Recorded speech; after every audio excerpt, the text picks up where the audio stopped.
I want to play a game. Don't worry, there's no skin-melting acid or face-breaking mechanisms in this one. It's just a simple guessing game. That is, unless you get it wrong. So think carefully. What film am I describing here?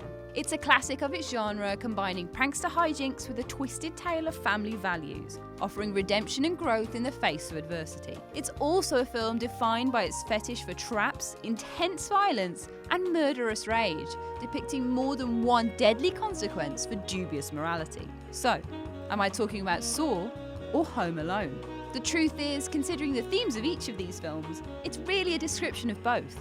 Though it doesn't actually matter, as somewhere along the line, thanks to Jason Concepcion drawing some seriously complicated lines between the two, they become canon in the same universe. Now, that may sound like senseless fabrication, but honestly, if you stop to think about some of the sadistic death traps laid out by our one and only Kevin McAllister, it really isn't a stretch to think he continued his reign of terror into adulthood. And there's plenty of evidence littered throughout the films to back this crazy idea up. With that in mind, I'm Ash from What Culture, and this is how Home Alone is actually the origin story of Jigsaw.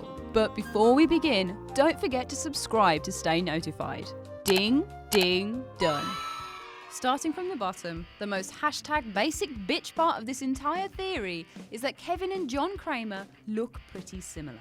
Yeah, Macaulay Culkin's pasty white skin, blonde hair and blue eyes just get a wrinkly makeover by Tobin Bell, so they're definitely the same person. By that same logic, I'm actually Black Widow, so why wouldn't I back it? Moving on from there, there's the obvious thematic links between Kevin and John's trap crafting skills. The former homing a set of sadistic creations that come to fruition when he's older, wiser, and has less to lose. Kevin is painted throughout Home Alone as a cute little boy defending his home from burglars the only way he knows how. But what 8-year-old actively drops hot irons on someone's face or rigs a flamethrower at human height to barbecue an actual head? Kevin's antics are generally portrayed as hilarious, but take one look at his deadpan face when he's inflicting life-altering injuries on the wet bandits, and there's clearly something dark lurking under his angelic demeanour. Maybe leaving him behind wasn't a mistake after all.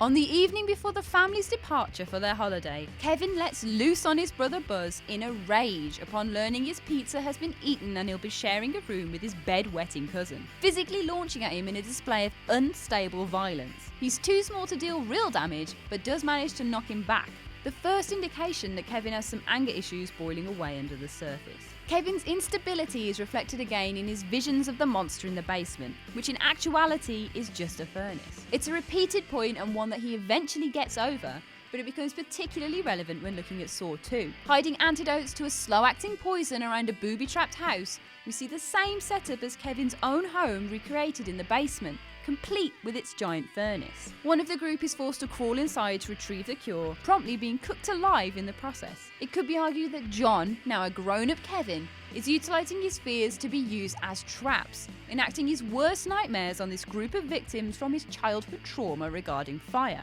The blowtorch on Harry's head and the superheated doorknob are other examples of his obsession that eventually turned into traps such as the flammable jelly scene, which also interestingly utilised walking through broken glass as laid out by Kevin's smashed tree ornaments. Stylistically, the furnace could be argued to inspire the reverse bear trap and other such mechanical, dirty imagery that crops up throughout the Saw franchise too. But there's more than just a wood burner that sets this theory alight. All of Kevin's traps are activated by their victims, and they themselves can figure out how to avoid them entirely if they pay enough attention. Jigsaw punishes those that he chooses in the same way, letting the victim decide when their timers start, and often including fail-safes that are missed or ignored, such as the bathtub key or the furnace switch. The wet bandits often miss obvious signs that Kevin has laid out for them that would save them a lot of pain, but instead, ignorance is punished severely throughout both franchises.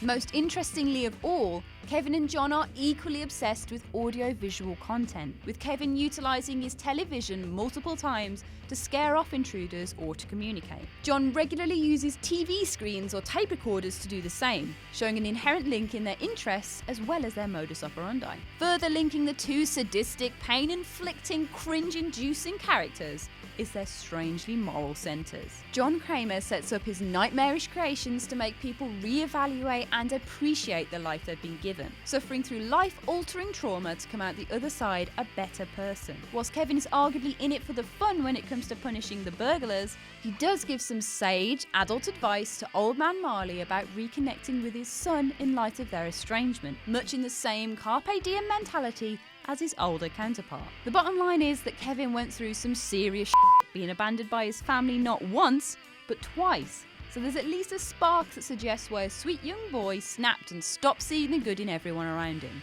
You can hardly blame the poor kid. So that's how Home Alone depicts the terrifying reality of the Saw series, that Kevin McAllister grows up to be a serial killer. Do you agree with the theory? Share your thoughts in the comments section below. I've been Ash and this has been What Culture. Make sure to subscribe to the What Culture YouTube channel for more content like this, and don't forget to visit whatculture.com for daily news and articles. Thanks for watching! Hey guys, before you go, I just wanted to talk to you about a brand new project that we're going to have starting up pretty soon. It's a brand new channel called That Film Theory, the pace of which is going to be a bit more relaxed and focus on kind of video essays on our favourite cinematic experiences. If that sounds like something that you're interested in, then click the screen and go over there. Hopefully we'll see you soon. We're passionate about it, so come support us.